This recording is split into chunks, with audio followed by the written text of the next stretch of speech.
Seja muito bem-vindo a mais uma revisão geral de mercado. No quadro de hoje, a gente vai fazer um panorama geral das notícias de abril e comentaremos um pouco das oportunidades que a gente enxerga e das nossas expectativas que a gente vê para o mês de maio. Se esses assuntos te interessam, fica com a gente até o final do vídeo.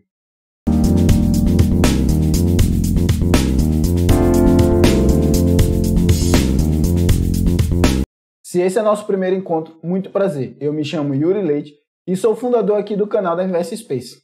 E as principais notícias que a gente vai estar discutindo hoje são: a primeira delas vai ser sobre inflação descontrolada no mundo todo, onde a gente vai discutir um pouco sobre a inflação, tanto nos Estados Unidos quanto na zona do euro, falar um pouco da inflação lá na China e também aqui do Brasil. A segunda manchete de hoje é o pânico do mercado, onde as principais bolsas têm encontrado uma volatilidade gigantesca e estarem em alta queda desde o início do mês de abril. A nossa terceira manchete vai ser a guerra Rússia e Ucrânia, que é um assunto que a gente já discutiu aqui há algum tempo, mas a gente queria adentrar algumas coisas que aconteceram agora no mês de abril para que você esteja ciente de tudo que está acontecendo por lá também. E por último, mas não menos importante, também vamos comentar um pouco sobre a compra do Twitter pelo Elon Musk. Após discutirmos um pouco mais sobre as notícias, estaremos também compartilhando a nossa visão para o que será do mês de maio. Então fica com a gente até o final para não perder. Lembro que esse vídeo ele tem caráter educativo e não deve ser usado como recomendação de compra ou venda de ativos. E se você quiser ser um apoiador aqui do canal, por investimento de apenas R$30, você pode estar não só me ajudando a melhorar aqui o conteúdo, a questão de iluminação, cursos, enfim, como também você vai ter acesso ao nosso relatório econômico trimestral. Se isso te interessa, eu vou deixar o link aqui embaixo na descrição para você ir lá e dar uma olhadinha, tá certo? Mas bora para as notícias. Para começar, a gente vai falar um pouco da inflação lá nos Estados Unidos, que está muito além do normal. A inflação nos Estados Unidos nos últimos 12 meses já chega na casa de 8,5%, coisa que não se é visto desde a década de 80, quando tirou-se aquela alastração que tinha com o ouro ao dólar. Ou seja, para você poder fazer mais dólares, você tinha que comprar mais ouro e ter uma reserva ainda maior de ouro. Quando isso foi quebrado e os governos puderam imprimir dólar livremente, gerou uma inflação muito grande, porque gerou uma insegurança enorme no mercado. Hoje a gente vê uma inflação chegando naquela casa e a dívida pública lá dos Estados Unidos na casa de 130% o PIB deles. Ou seja, eles não conseguem ter um aumento significativo da taxa de juros lá, porque isso levaria não só a uma recessão, mas também uma dívida pública muito grande, como também eles não podem deixar de aumentar a taxa de juros, porque isso levaria a inflação a ficar cada vez mais alta, e isso seria um problema, o descontrole da inflação lá nos Estados Unidos, que já é um problema, se tornaria uma coisa ainda mais absurda.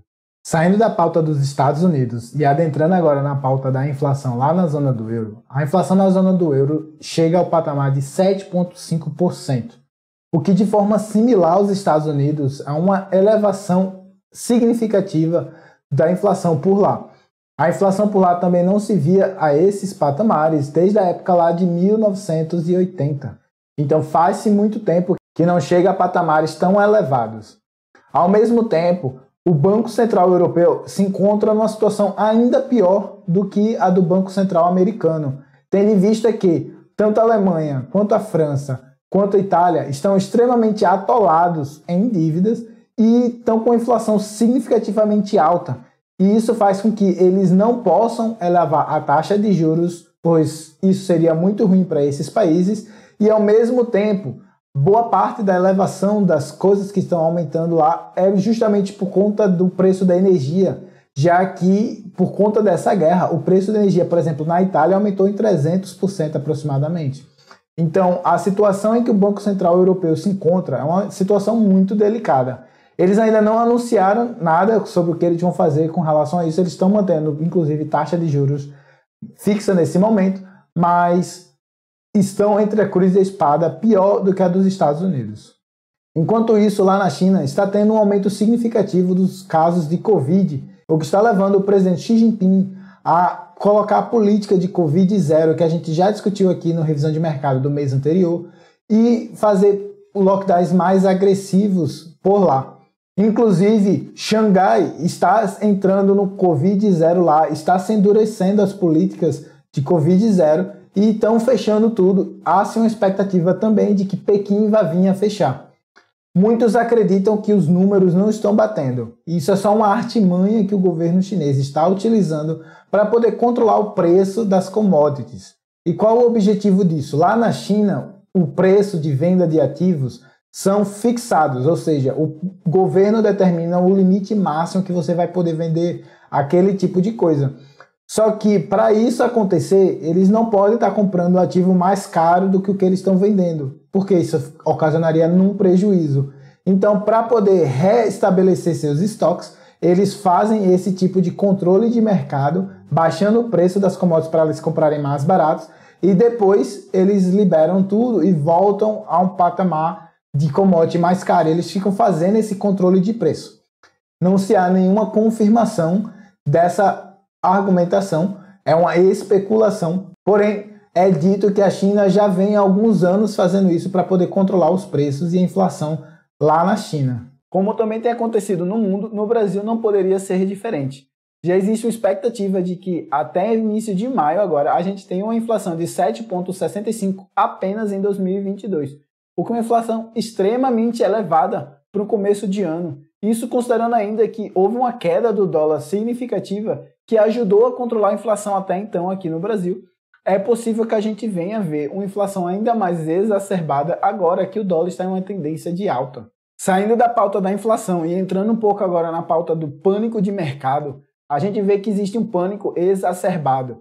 Os mercados estão com a volatilidade gigantesca e não só isso, os bancos centrais do mundo todo já falam de terem posições mais agressivas a partir do mês de maio. Como, por exemplo, a gente pode ver aqui nessa matéria do presidente do Fed, que é o Banco Central americano, reiterando uma alta mais forte de juros a partir de maio. Essa alta de juros de maio, ela é justamente uma forma de tentar ter um controle sobre a inflação, que eu já comentei aqui agora. Isso faz com que o mercado não saiba exatamente como precificar as coisas.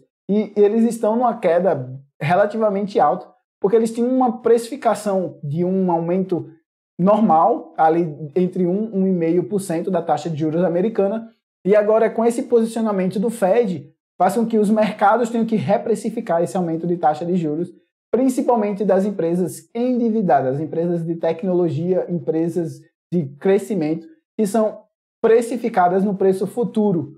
Isso porque quando a gente traz o preço futuro, o lucro futuro, para valor presente, a gente tem um desconto de taxa, que normalmente é essa taxa de juros. E essa taxa de juros aumentando faz com que esse desconto fique ainda maior. Mas saindo da pauta agora do pânico do mercado e entrando um pouco sobre a questão da guerra entre Rússia e Ucrânia, vale ressaltar essa notícia aqui, no qual o presidente Putin conversa com o chefe da ONU e diz que ainda tem uma esperança de negociação. E apesar do Putin estar falando dessa questão de que existe uma negociação no mercado, a Rússia interrompe o fornecimento de gás para a Polônia e Bulgária, justamente por conta das sanções que ela vinha sofrendo. Ela tinha dito que para poder continuar a compra lá desse gás natural, os países iriam ter que comprar o seu rublo e poder comercializar o gás em rublo. Só que alguns países se recusaram a fazer isso porque seria uma forma de driblar as sanções econômicas que os Estados Unidos haviam imposto por lá e ajudar a Rússia na guerra contra a Ucrânia. Para evitar isso, alguns países estão indo de contra com essa política e estão sofrendo essa parada de fornecimento, feito a gente vê aqui na notícia. Vale ressaltar que, apesar dessa guerra já estar durando há algum tempo, a gente já vem dizendo aqui que quanto mais tempo essa guerra perdurar, mais provável é de que ela venha a permanecer. Então, já fiquem ligados que já se há uma expectativa dessa guerra durar vários anos. Saindo da pauta da guerra e entrando agora um pouco na pauta do Elon Musk comprando o Twitter, a gente precisa discutir um pouco sobre as repercussões que isso vai ter. De acordo com o que se espera, o Twitter vai ser usado agora por qualquer pessoa, não vai ter mais uma intervenção feita via sendo feito com, por exemplo, Bolsonaro ou Trump, que são políticos que têm usado das redes sociais para divulgar fake news e também eram usados para argumentar coisas que não necessariamente condiziam com o que a gente tem como política de social e governança, como, por exemplo, coisas racistas, homofóbicas e xenofóbicas.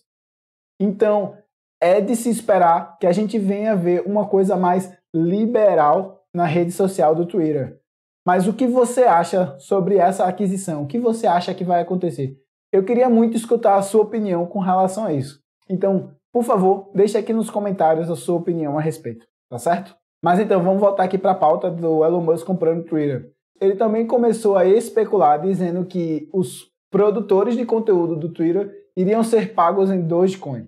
Sendo assim, Dogecoin já teve um aumento de 22% essa semana, enquanto o Bitcoin e outras moedas mais sólidas e fortes estão uma queda acentuada.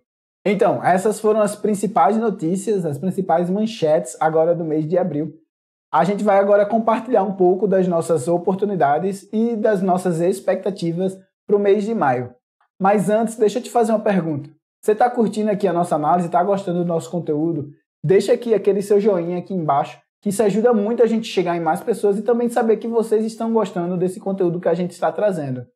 E também já compartilha essa notícia, esse vídeo, com todos os seus amigos e familiares, para que eles estejam cientes também das principais notícias e que possam aproveitar das oportunidades que a gente vai estar comentando aqui embaixo.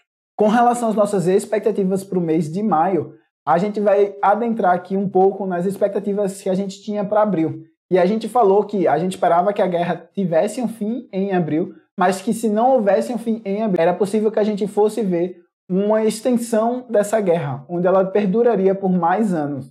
Inclusive, vários especialistas já comentam a mesma coisa no mercado, dizendo que há assim, uma previsão dessa guerra perdurar por mais 2, 3, 4, 5 anos, até a sua resolução completa. Além disso, a gente também espera que a inflação venha exacerbadamente mais alta. Isso por quê? Porque a inflação no mundo está tendo impactos diretos com relação ao que está acontecendo, tanto na China, quanto com relação à questão da própria situação monetária dos países, onde não está havendo um combate tão forte ainda à inflação.